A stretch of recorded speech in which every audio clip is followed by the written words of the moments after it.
Alors, bonjour à tous et à toutes. Aujourd'hui, on va donc revoir la halachot, finir la halachot de Purim. Très, très brièvement, le jeûne, on en avait parlé la semaine dernière, le soir de Purim, puis un peu plus de temps aussi aujourd'hui sur la journée de Purim, une journée particulière cette année, puisque c'est un Erev Shabbat, c'est un vendredi, donc il y a certaines lois qui vont changer. Et je pense qu'on aura le temps aussi de parler de Purim à Yerushalayim, qui cette année est ce qu'on appelle un Purim Meshulash, un Purim triple. Donc, quelque chose de très spécial et de différent. Ça ne veut pas dire que c'est unique, ça n'arrive pas souvent, mais ça arrive. Et donc, on va parler de tout ça aujourd'hui donc dans le cours de jeûne. Alors, premièrement, donc jeudi, bien sûr, c'est le jeûne. Je vais regarder les horaires du jeûne tout de suite, comme ça, on a les horaires pour la France. Moi, je suis en France. Alors, je vais vous donner les horaires de Paris. Donc, le jeûne à Paris commence à 6h02 le matin, puisque c'est un jeûne qui commence le matin. 6h02 et le début du jeûne. Si on veut manger avant ça, il faudra avoir en tête avant d'aller dormir, il faudra avoir en tête d'aller manger, de se réveiller plus tôt pour manger. Donc, quand on se couche, on pense à se lever plus tôt pour pouvoir bien sûr manger avant 6h02, début du jeûne, donc le jeûne de Esther. Le jeûne continue la nuit à Paris et est à 7h, 19h. C'est à ce moment-là que normalement le jeûne finit. Alors après, bien sûr, il y a le problème de la Megillah, de Arvit et d'autres choses liées au confinement. Je ne vais pas rentrer ça. Vous verrez ce que votre local fait et les arrangements qui sont prévus par rapport à la Megillah, par rapport à autre chose. Donc ça, c'est donc le début de la journée. Le matin, donc on ne se lavera pas les dents. On ne rince pas la bouche sur un jour de jeûne, comme tous les jeûnes d'ailleurs. Ensuite, pendant la prière, donc dans la Amida, on ne dira pas Anenu dans la Amida qu'on fait chacun pour soi. Par contre, le Chazan, lui, va répéter Anenu dans la Chazan Tashatz, entre la Bacha de Gol Israël et de Fainu. On dira les Slichot et Avinu Malkenu, étant donné que c'est un jeudi aussi, on dira le long Ve'orachom de jeudi, Kriyat Torah Vayichal Moshe. Ensuite, dans l'après-midi, avant Mincha, je vous rappelle de donner le Machatzit Shekel, c'est-à-dire donc un demi-euro. Il est de coutume de donner 3 pièces, donc 3 fois un demi-euro par personne. Il est aussi notre coutume de donner pour chaque membre de la famille. Et certainement, une fois qu'on a donné pour quelqu'un dans la famille 1 an, on ne peut plus ne pas donner pour cette personne. Okay, donc, mais notre coutume, la coutume Chabad, est de donner pour tous les enfants et pour toute la famille. Au-delà de ça, on donne aussi la tzedaka. Il est de coutume de donner le coût d'un repas ou des repas qu'on aurait mangé dans la journée à la tzedaka. Veidaber, lektoret, anabochach, etc. Ashrei, ensuite après Ashrei, un demi-kaddish, chatzi kaddish, on sort la Torah, Vaïchal Moshe encore une fois, qui est la lecture des jours de jeûne. 3 montées, la 3e étant un maftir, l'haftara de dire sur Hashem, qui est l'haftara de tous les jeûnes, suivi des brachot de l'haftara, Shmon Esrei, et sur un kaddish avant la mida. Et dans la Mida, on dira donc le jour de jeûne, chacun dira pour soi Anenu dans la bracha de Shema Tefila et le Chazan dans la Chazar Tashatz dira Anenu dans la bracha encore une fois de Goal Israël et entre Goal Israël et Fanu. Avant Sim Shalom, dans l'après-midi, on fera Birkat Kohanim. La raison pour laquelle d'habitude on ne fait pas Birkat Kohanim à Mincha, c'est que normalement on a mangé. Une fois que les Kohanim ont mangé et certainement ont bu, et surtout à l'époque du Beth Amikdash, mais c'est vrai ça peut être vrai dans d'autres situations, il y a un verre de vin qui vient avec pour le repas. Une fois que les Kohanim ont bu quelque chose, ont bu de l'alcool, on ne peut plus faire Birkat Kohanim et ne pouvait plus travailler dans le Beth Amikdash. Donc pas de Birkat Kohanim généralement Mincha, puisqu'on a généralement mangé, on a déjeuné, donc on a certainement eu un verre de vin. Donc, de manière générale, il n'y a pas de Birkat Kohanim Mincha, mais un jour de jeûne, étant donné que personne n'a mangé, donc on pourra faire Birkat Kohanim dans le Chazat Hashatz. Et étant donné que c'est Erev Yom Kippur, Purim, pardon, pas de Tachanun, pas de Avinu Malkenu, Kaddish et Kabel, et ensuite Alenu. Étant donné que le jeûne se finit à la nuit, si on n'a pas encore écouté la Megillah, on a le droit de manger après, mais il est de coutume, encore une fois, d'attendre après la lecture de la Megillah, puisqu'on ne mange pas avant la lecture de la Megillah, donc le mieux, c'est d'attendre. L'heure de la fin du jeûne, je vous l'ai dit, c'est à Paris, 19h. Voilà ce moment-là où le jeûne se finit. Alors, ça c'était donc pour Mincha, pour la veille. Passons le soir de Purim. Encore une fois, rapidement, on a vu tout ça la semaine dernière. C'est juste que, comme Hachem avait dit à Moshe, c'est bien d'avoir prévenu, d'avoir informé les gens à l'avance, mais une fois que la date arrive, il faut les informer encore une fois, leur rappeler. Donc, on va rappeler encore une fois les coutumes et la halachot. Il est mentionné donc de porter les vêtements de Shabbat à partir du soir, à partir de Harvit, et pour la lecture de la Megillah. Je mentionne la lecture de la Megillah en particulier parce qu'il est marqué qu'on met les vêtements de Shabbat en l'honneur de la Megillah. Ce qui voudrait dire que si, comme ça va être le cas dans beaucoup de communautés en France, dans beaucoup d'endroits, vous allez écouter la Megillah avant même la nuit, à partir de Plague, il est bien, je recommande de mettre les vêtements de Shabbat déjà à ce moment-là en l'honneur de la lecture de la Megillah, comme c'est mentionné dans les poskim. Dans la Hamida de Harvit, on dira Alanissim. Après, Shmon Esrei Kadesh Tetkabel. Si vous ferez la Megillah après Harvit, alors à ce moment-là, il y aura donc lecture de la Megillah avec les brachot. Après la Megillah, Vata Kadosh et Kaddish sans Tetkabel, Kaddish en entier sans Tetkabel. Et la nuit, il est bien de manger, d'avoir une Seuda aussi. Ce n'est pas la Seuda de Purim, mais c'est bien d'avoir un repas festif en l'honneur de Purim. Et dans le Berkot Amazon, on dira Alanissim. Si on fait à la Mechia, il n'y a pas de choses qu'on introduit dans la Mechia pour Hanouka ou pour Purim. Le matin, donc on ne dit pas Tachanoun, ni dans les korbanot, les sections qu'on saute quand on dit pas Tachanoun, ni bien sûr après l'Amida. Dans l'Amida, Alanissim, ensuite suivi d'un Chatzi Kaddish, un demi-Kaddish, et Kriyat Torah, la lecture de la Torah, où on va lire Vayavo Amalek. Amalek donc est venu, c'est la fin de la paracha de Beshalach, c'est la paracha dont on va lire. C'est la paracha la plus courte, la lecture la plus courte de toute l'année. À part bien sûr que juste qu'on lit un maftir, mais en lecture indépendante, c'est la lecture la plus courte parce que normalement toutes les lectures ont au moins 10 psukim. La paracha de Vayavu Amalek n'en a que 9. Donc, lecture la plus courte de toute l'année. Donc, on va lire Vayavu Amalek. Pour ceux qui écouteront la Torah ou bien ceux qui vont lire la Torah parmi nous, on va répéter le mot de Zecher Amalek. Et la première fois avec donc le Zecher, on va dire avec un Segol, et la deuxième fois, Zecher avec un Tsere. Celui qui n'a pas écouté la paracha de Parashat Zachor, c'est-à-dire Shabbat dernier, on a lu le Maftir, la paracha de Zachor, on parle de Amalek. Et si quelqu'un n'a pas été à la synagogue ou n'a pas entendu la paracha de Zachor, il est bien de penser à s'acquitter de cette mitzvah-là, qui est une mitzvah de la Torah, avec la lecture de Vayavo Amalek. Si quelqu'un n'a pas donné encore le machatzit shekel, le demi-shekel, le demi-euro, le 3 demi-euros, on peut le faire, c'est bien de le faire, et c'est bien de le faire avant la lecture de la Megillah, donc après Kriyat Torah, et donc avec la lecture de la Megillah.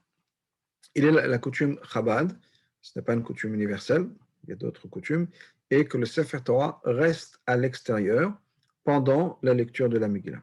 Certains ont la coutume de remettre tout de suite après la lecture de la Torah, de faire rentrer le Sefer Torah dans le Echal, et ensuite de lire la Megillah.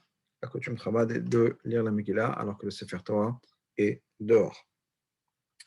Dans le jour, donc quand on va faire les brachot, dans la journée, donc la journée de vendredi, on fera les 3 bénédictions qu'on a fait la veille pour la lecture de la Megillah. C'est-à-dire qu'on va répéter encore une fois Shechianu. Coutume séfarade de ne pas répéter Shechianu, la coutume Chabad est de répéter Shechianu. C'est d'ailleurs au point intéressant, c'est une discussion entre le Admor HaZaken et le Tzemach Tzedek. Le Admor HaZaken est de l'opinion qu'on ne répète pas Shechianu pendant la journée, puisqu'on a déjà fait la veille. Et le Tzemach Tzedek, son petit-fils, dit de faire Shechianu. Et comme dans toutes les discussions halachiques, on va suivre la dernière autorité, l'autorité la plus récente, disons. Donc, on va suivre le Tzemar Tzedek, la coutume Chabad de suivre le Tzemar Tzedek, où on répétera Shechianu pendant la journée aussi. Et autre point, pendant ces bénédictions-là, et en particulier la bénédiction donc, de Shechianu, il faut penser aux autres mitzvot de Purim.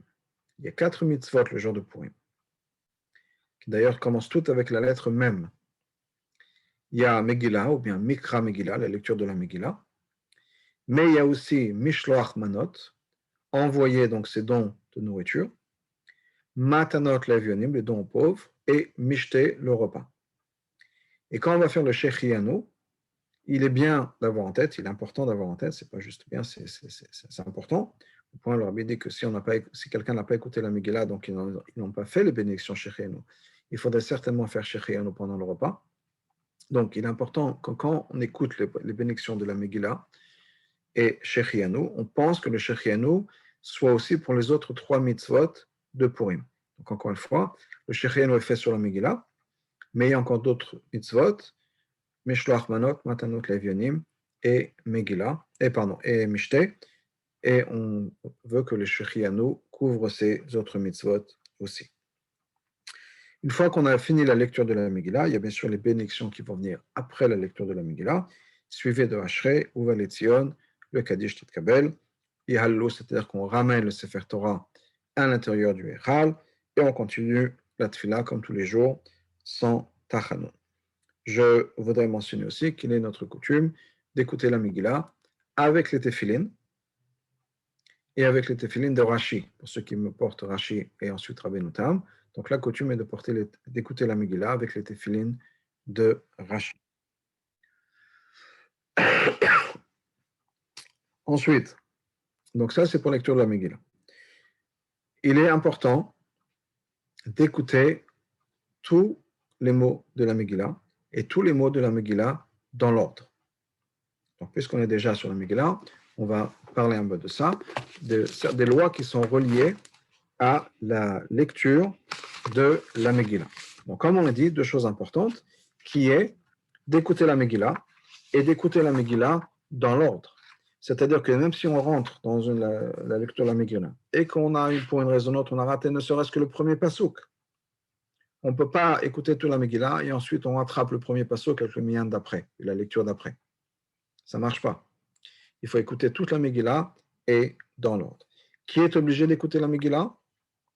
Les hommes et les femmes. Il n'y a aucune distinction entre les deux, même si d'habitude, ou généralement, on dit que les femmes sont exemptes des mitzvot qui ont un temps particulier. Purim, comme Hanouka, comme Pessah et autres, sont des exceptions. Pessah, je veux dire le Seder. Car on nous dit que Afhen Ayub Toranes, les femmes faisaient partie intégrale au miracle, Purim encore plus, puisque c'est l'histoire de Esther.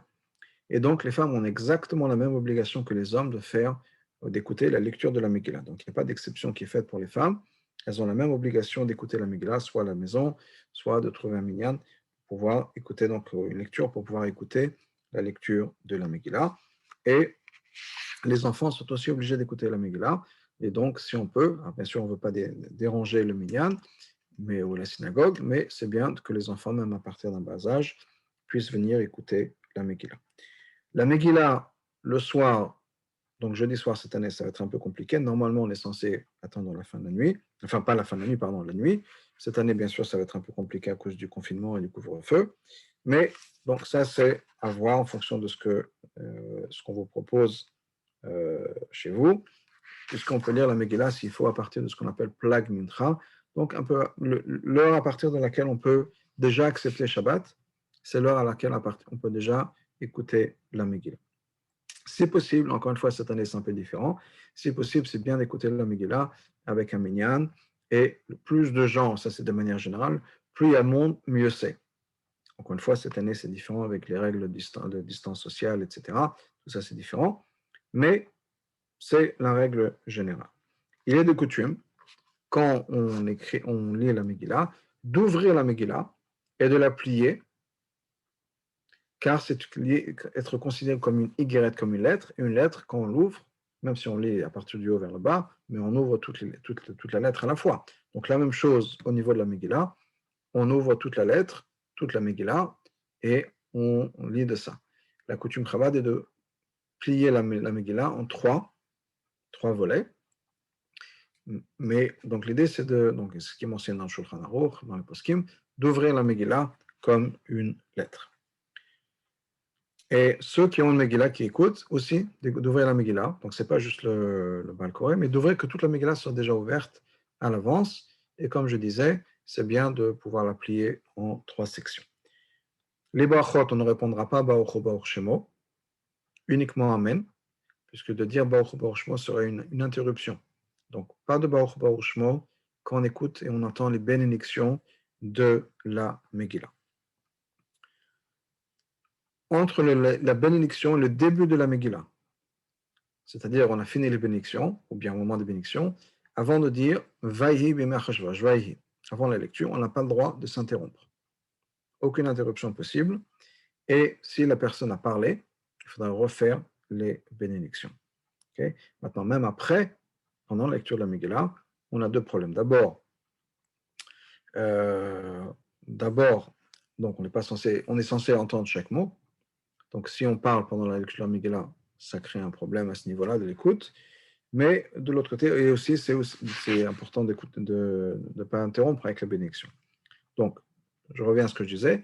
La personne qui va faire la lecture de la Megillah ne doit absolument pas s'interrompre entre le moment où il a fini la bénédiction et le début de la Megillah. Après, si on parle pendant le reste, ce n'est pas une interruption. Ce n'est pas nécessairement une bonne idée, mais ce n'est pas une bonne élection, une interdiction.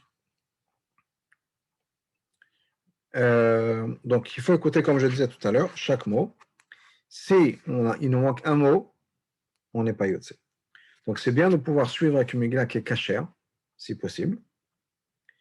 Et quand ça, si au cas où on a oublié un mot, on n'a pas entendu un mot, on lit dans le texte une Megillah qui est cachère, donc c'est bien. Maintenant, même si on n'a pas de Megillah qui est cachère, on peut lire, par exemple, on suit dans un chumash, dans une Megillah imprimée ou sur le téléphone. S'il y a un mot qu'on n'a pas entendu, on peut quand même le lire sur une Megillah, à partir d'une Megillah qui n'est pas cachère. Donc, vous suivez sur le téléphone, sur des papiers, sur un chumash, quel que soit le support avec lequel vous suivez. Un mot ici, un mot là, on peut lire à partir de ça. On lira bien sûr dans l'ordre.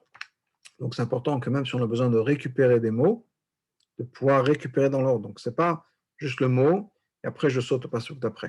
Il faudra récupérer le mot et lire rapidement jusqu'à que je rattrape la personne qui va faire la lecture de la Megillah.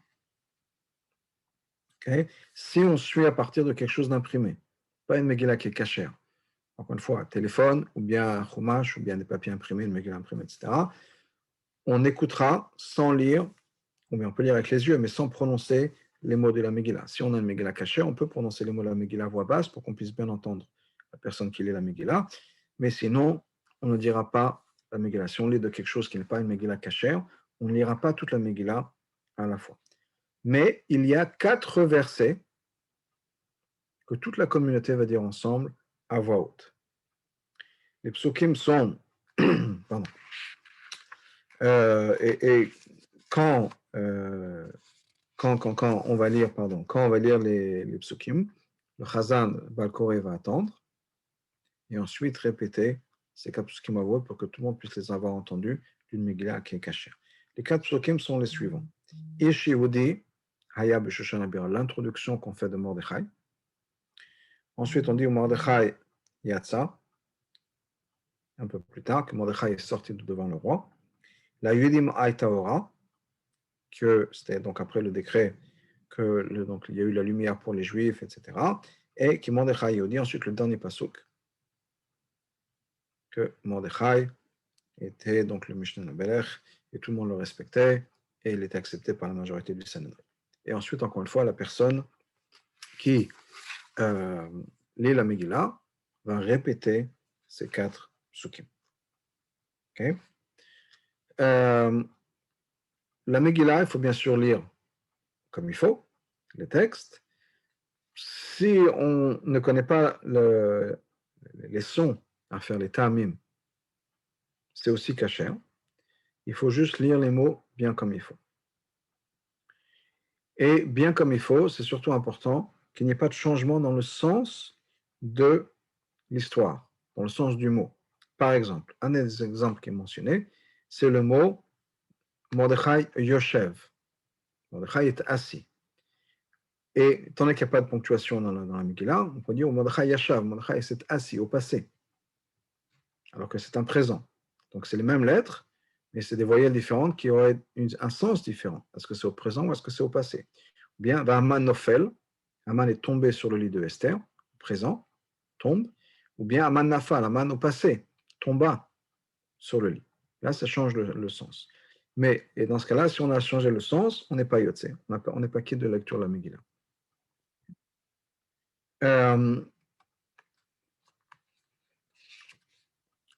Ensuite, on ne peut pas, malheureusement, et c'est un problème que beaucoup posent cette année, on ne peut pas écouter la Megillah par le téléphone, par la radio, par Zoom, même au micro. Ça ne marche pas, il faut qu'on écoute directement la lecture de la personne.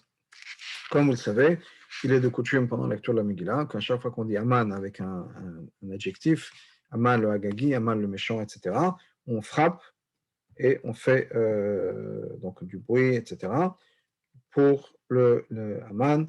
L'idée à la base, c'est que des fois, les gens écrivaient, ou les enfants écrivaient sur des pierres Aman ou sur des bouts de bois, et on les frappait ensemble pour effacer le nom de Aman, puisqu'on voulait effacer le nom de Amalek. Ensuite, une autre coutume qui est que quand on lit les 10 fils de Haman, on les lit d'affilée tout ensemble. Okay? On a parlé donc des lois de la Megillah.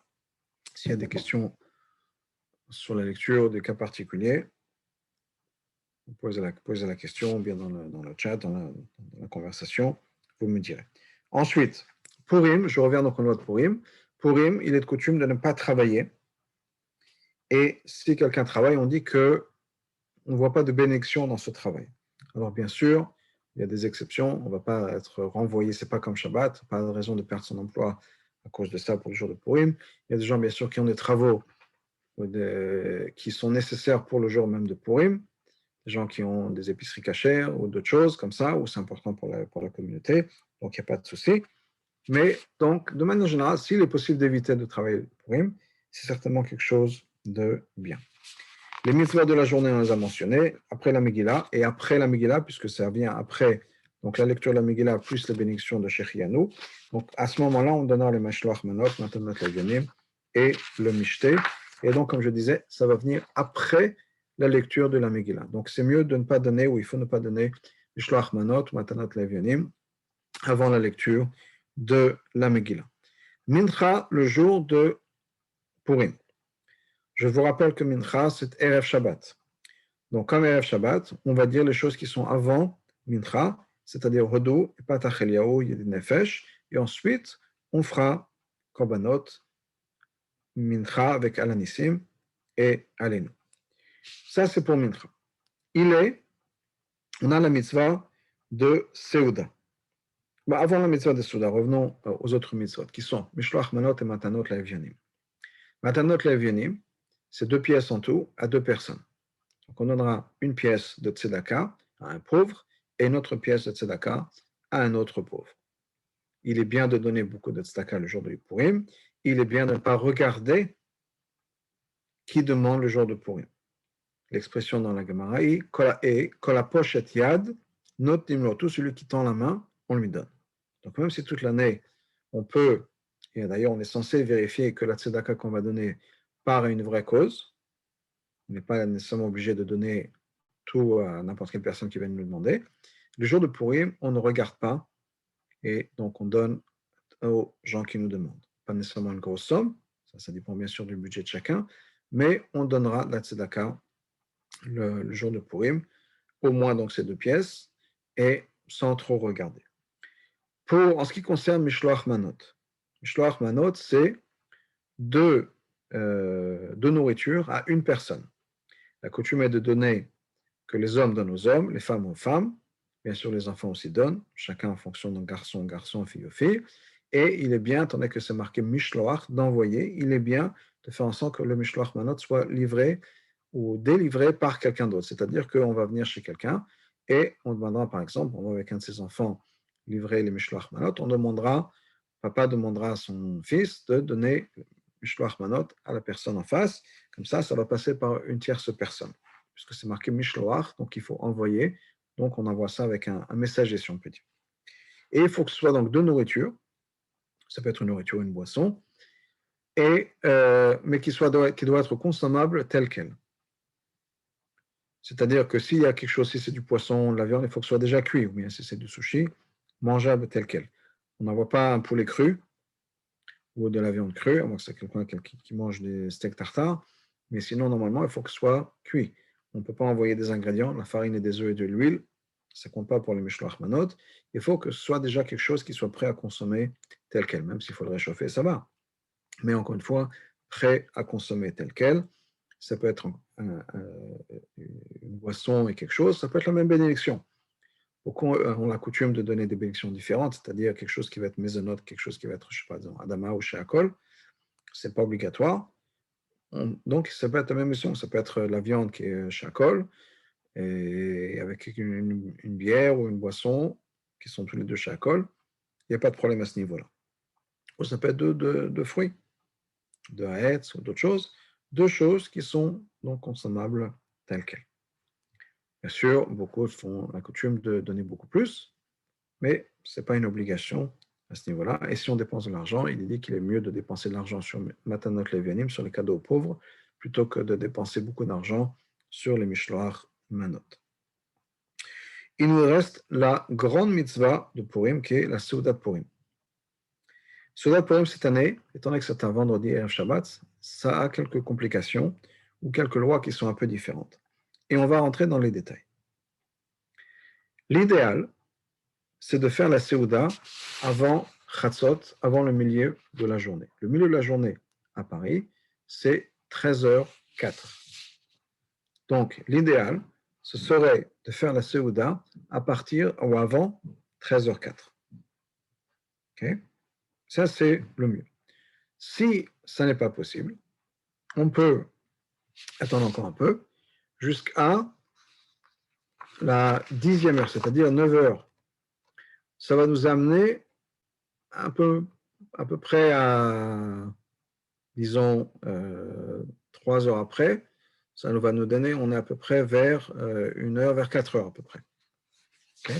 Donc, si ça n'est pas possible, vers 4 heures, on a jusqu'à 4 heures pour faire la Seuda, c'est-à-dire faire Motzi. Il y a une troisième possibilité, et c'est ce qu'on appelle être Pores Mapa ou Mekadesh. Pores Mapa ou Mekadesh. Pores Mapa, littéralement, ça veut dire de couvrir, mettre une nappe, couvrir les chalot et faire Kiddush. C'est-à-dire qu'on ferait Motzi avant Shabbat, arrive la Shkia, arrive le coucher du soleil, on arrête de manger. On arrête de manger puisque c'est la Shkia, on ne mange plus, tant qu'on n'a pas fait Kiddush. N'oublions pas, mesdames et mesdemoiselles, d'avoir allumé les bougies de Shabbat, bien sûr, à l'entrée de Shabbat. Ça, c'est deux choses qui sont complètement séparées, qui n'ont rien à voir. Il faudra préparer, bien sûr, la plata, préparer tout ce qui a besoin d'être préparé avant Shabbat. Ça n'a rien à voir avec la discussion qu'on a pour l'instant. C'est toutes les préparations comme d'habitude. Mais au-delà de ça, donc, on commence le repas plus tard dans l'après-midi, Erev Shabbat, même si on a commencé plus tôt, mais si le repas continue, il y a cette possibilité, donc, de faire le repas un peu avant Shabbat, arrive la Shkia, donc arrive le coucher du soleil, on s'arrête de manger. Jusqu'à l'heure du Kiddush. Arrive l'heure du Kiddush, on va faire le Kiddush avec un verre de vin, sans faire la bénédiction agafen, si on a déjà fait agafen pendant le repas. On ne fera pas agafen. On fera juste le Kiddush avec le verre de vin, sans la bracha, agafen, et on boit le vin. Ensuite, on prendra du pain, sur lequel on ne dira pas à motzi, puisqu'on a déjà fait dans la Seuda, on a déjà fait à motzi. Mais on prendra 2 pains, 2 chalot, et on en mangera un bout, on va donner à tout le monde un bout de l'achem mishneh, de ces 2 pains, sans faire encore une fois le motzi, puisque on a déjà fait motzi, on est au milieu de la Seuda. Donc, c'est juste pour marquer, si on peut dire, le coup. On prend ces deux chalot et on divisera le motzi à tout le monde, que chacun puisse avoir un bout de pain à ce moment-là. Okay? On aura déjà mangé de la viande avant la shkia, puisque c'est une mitzvah d'après beaucoup de certaines autorités, dont le Rambam, de manger de la viande dans la Seuda de Purim. Donc, c'est mieux de manger de la viande dans la Seuda de Purim aussi avant. Et maintenant que c'est Shabbat, ce sera bien aussi de manger du poisson et de la viande ou de la viande, parce que c'est Shabbat. Donc, c'est deux choses séparées. Une fois qu'on a fait ça, on finit le repas, on continue le repas, le farbringen, tout ce qu'on a besoin de faire, jusqu'à la fin du repas. Arrive la fin du repas, on fera Birkat Hamazon avec Alanissim. Ensuite, Retse. Puis, une fois qu'on a fait Birkat Hamazon, à ce moment-là, on fera Arvit, Kabbalat Shabbat, et la prière du soir, la prière de Arvit. Okay? Maintenant, comme je disais, ce n'était pas la situation idéale. L'idéal, c'est vraiment de faire le Birkat Hamazon avant Shabbat. Et ensuite, une fois qu'on a fini le Birkat Hamazon, à ce moment-là, on prie Mincha, on aura déjà fait avant, donc on va faire Arvit, etc. Et ensuite, on refait Netilat Yadayim pour le repas de Shabbat, bien sûr avec le Kiddush, Netilat Yadayim, Motzi, tout ça, comme un repas de Shabbat normal. Si pour une raison ou une autre, on a du mal à manger beaucoup, on peut limiter la nourriture, bien sûr. On n'est pas obligé de prendre un repas avec tout ce qu'il y a comme un Shabbat normal. Mais encore une fois, de faire Motzi, et si possible du poisson, la viande, et plus à l'anissim, puisque c'est plus pourri, donc uniquement Retse. Donc l'idéal, ce serait de ne pas faire ce Poes Mapa au Mekadesh, de ne pas couvrir de pas avoir la Souda qui va commencer juste avant Shabbat et de continuer, c'est de faire Birkat Hamazon avant Shabbat, ensuite Arvit, et après on peut refaire la Seuda, et le Rabbi va faire Bringen. Une fois que maintenant qu'on a fait toutes les obligations, on peut faire le Farbringen, on peut profiter de la Simcha de Purim sans limitation, sans limite, puisque maintenant on n'a plus de problème, on a déjà fait Arvit, on a déjà fait Mincha, Arvit, la Megillah, on peut vraiment être Adeloyada comme il faut. Shabbat, on est toujours donc vendredi, Shnaim Mecha Vechat Targum, comme on fait chaque année, chaque Shabbat. Donc on lit la paracha deux fois avec l'araméen, deux fois les psukim, une fois en araméen, comme d'habitude avec l'haftara de la Shabbat, de la paracha de la semaine. Il est recommandé, Purim, de ne pas se couper les ongles et les cheveux, même si d'habitude on le fait le vendredi. Il est recommandé de ne pas le faire le jour de Purim, et n'oublions pas non plus de vérifier nos poches avant Shabbat. De ne pas porter, etc. Parce qu'on a déjà normalement les vêtements de Shabbat sur soi. Donc ceux qui mettent par exemple, je ne sais pas, le costume de Shabbat ou le sertouk de Shabbat, vous aurez toute la journée, vous aurez les clés de la voiture dans la poche, le portefeuille, etc. N'oubliez pas, avant Shabbat, de sortir tout ça des poches et de faire très attention à tout ça. C'est une mitzvah de vérifier chaque vendredi, de vérifier ses poches. Le rabbi précédent avait dit d'ailleurs que c'est une mitzvah qui lui avait sauvé la vie. Parce que quand il est arrêté en prison, il a été mis en prison au moment de l'histoire de Yud Bet Tammuz. Donc c'est arrivé vendredi, il savait très bien qu'il allait aller nulle part, mais il a quand même vérifié ses poches et il avait sur lui un papier qui aurait pu être compromettant et il a pu s'en débarrasser. Donc il avait vu ça, donc il avait accompli cette mitzvah de vérifier ses poches et ça l'a sauvé que les gardes, les interrogateurs trouvent ce papier sur lui. Bien sûr, je parlais des cheveux et des ongles en particulier. Mesdames, si c'est le soir du mikveh, il n'y a pas de souci de se couper les ongles si vendredi soir il y a le mikveh. Et donc, avant Shabbat, on donne la tzedaka, allumage des bougies pour les dames. À Paris, l'allumage des bougies sera, je regarde ça dans un instant, et je vous dirai, même si vous allez savoir, un instant, je tourne un jour d'après, vendredi, allumage de bougie, à 6h12, 18h12 donc à Paris. Ça, c'est donc l'allumage des bougies. Ça conclut Purim. Ça conclut Purim à l'extérieur de Yerushalayim, à l'extérieur d'Israël.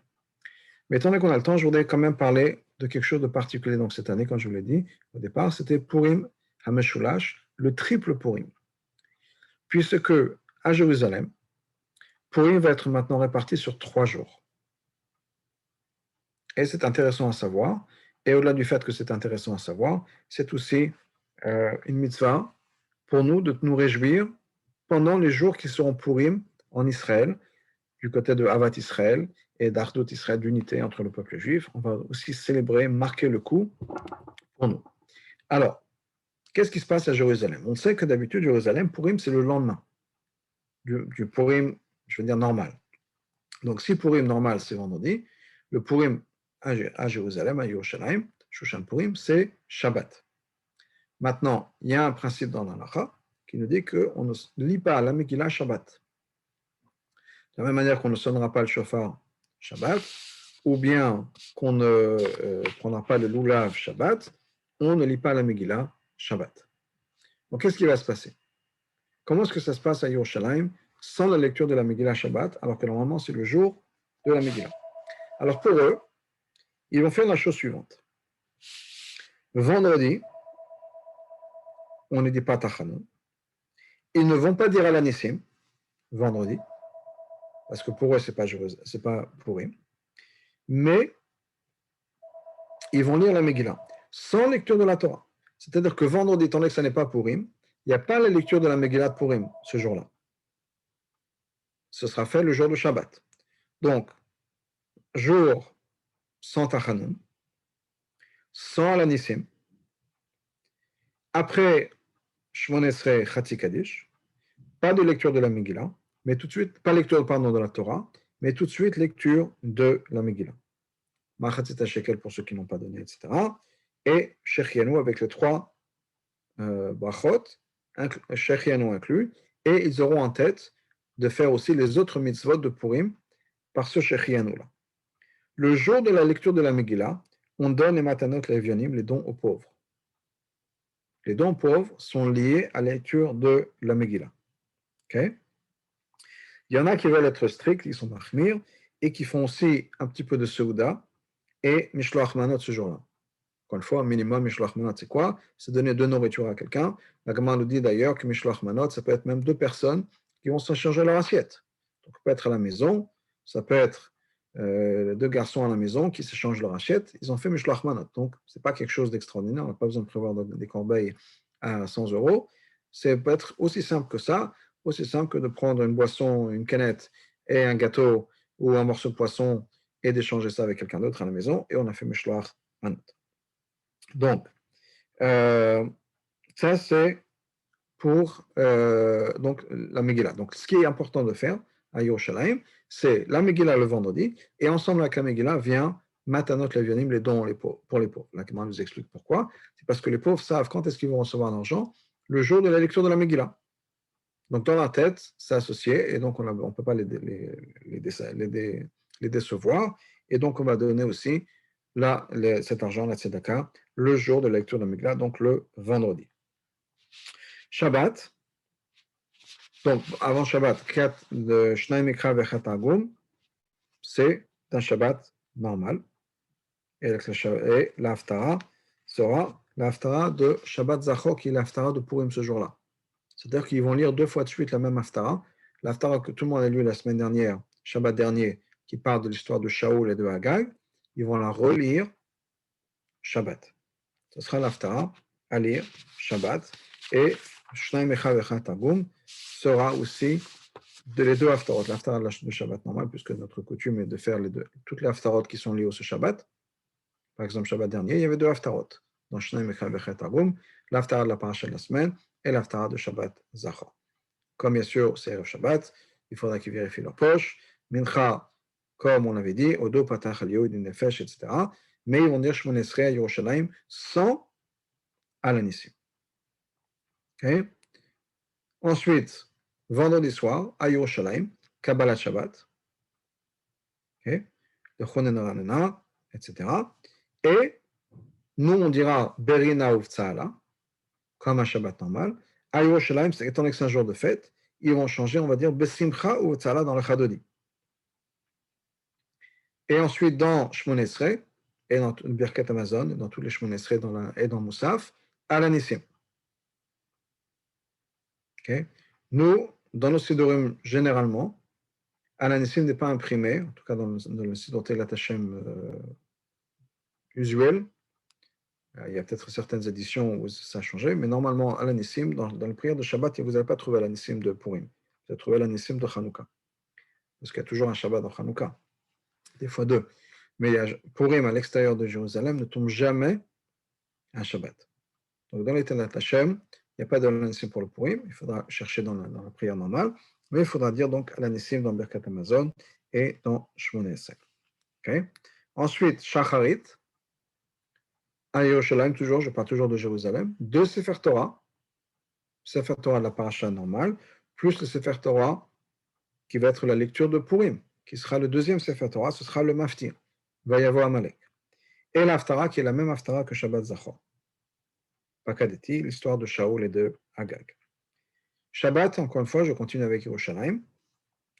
Pas de Souda, le jour de Purim, ni de Mishloach Manot. Ce sera fait le dimanche. Et c'est pour ça qu'on parle d'un triple Purim, parce que vous voyez déjà qu'on a 3 jours de fête. Vendredi, lecture de la Megillah Matanot Levianim. Shabbat, Al-Anissim, Kriyat Torah de Purim. Dimanche, Seuda et Mishloach Manot. Okay? Donc ce sera 3 jours de fête, 3 jours de célébration. Okay?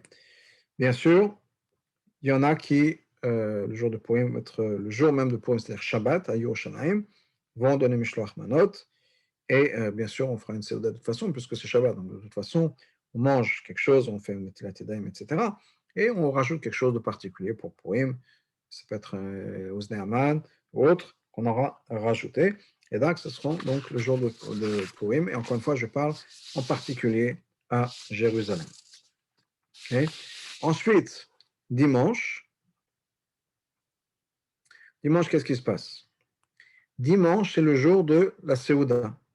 Donc, dimanche à Jérusalem, toujours vêtements de Shabbat, pas de Tachanun, pas de Alanissim, puisque c'est plus Purim. Donc, on ne dira plus de Alanissim. On ne lira pas la Torah, c'est plus Purim. Mais la Seuda sera ce jour-là, avec, entre autres, la mitzvah de boire à Deloyada.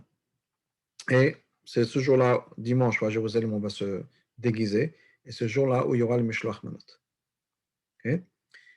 Nous dit le Rabbi, c'est aussi bien, ce jour-là, de redonner Matanot Levianim ce jour-là, de redonner l'argent aux pauvres. Et il y en a qui essayent de faire attention, de faire un Shechianu ce jour-là. Bien sûr, on ne peut pas faire Shechianu juste comme ça.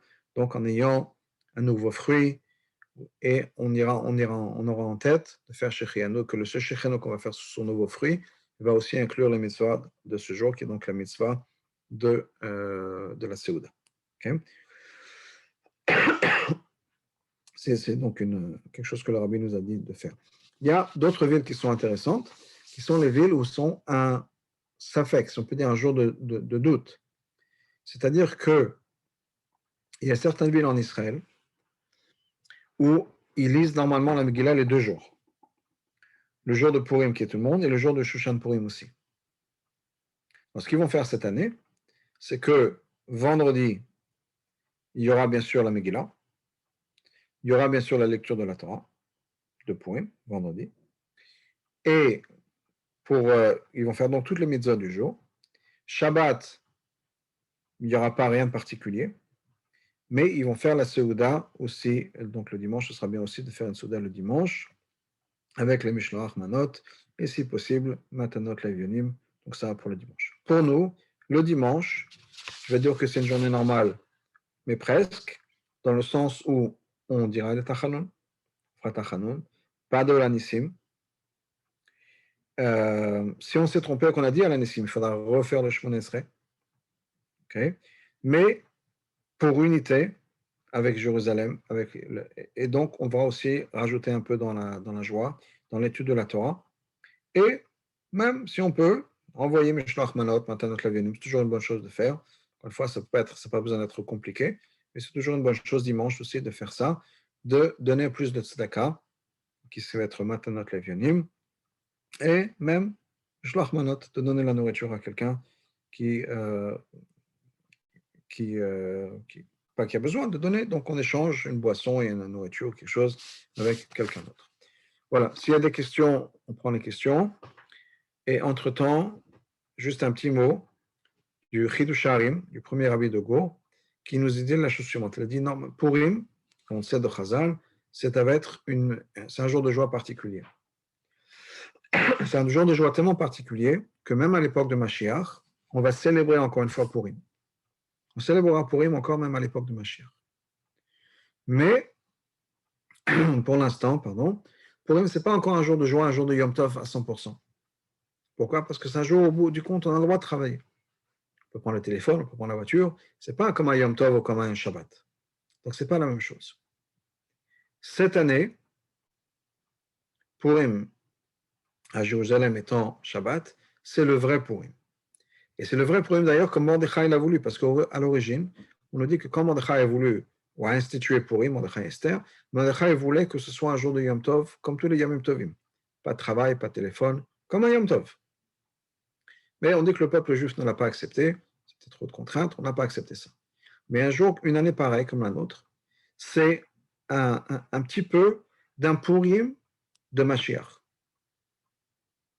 Puisque Purim sera Shabbat, sera un jour de fête comme ce sera à l'époque de Mashiach. Donc on a déjà un goût de Mashiach cette année, avec un Purim qui va être au moins à Jérusalem, la capitale du peuple juif, dans notre capitale à nous, même si pour nous, on n'est pas là-bas, mais dans notre capitale, chez nous, à la maison, Purim est un Shabbat. Donc c'est vraiment une année très particulière. Et le fait que ce soit lié sur 3 jours, 3, c'est un chiffre aussi très particulier. Dès que quand il y a quelque chose qui est fait 3 fois, c'est une chazaka, c'est quelque chose qui est établi, fondé, inchangeable. Purim, sur 3 jours, c'est quelque chose qui est maintenant établi comme un jour de fête, comme un Yom Tov. Et donc c'est en tout cas une année très particulière. Il faut bien profiter de ce Purim-là, rajouter dans la joie, et que, Bezat Hashem, on puisse aller, comme la Gemara nous dit, d'une Géoula à l'autre Géoula, que la Géoula de Purim nous amène à la Géoula avec Mashiach très très bientôt. Dernier appel pour des questions s'il y en a. Non. Ok. Alors, bonne soirée et à très bientôt, Bezat Hashem. Au revoir.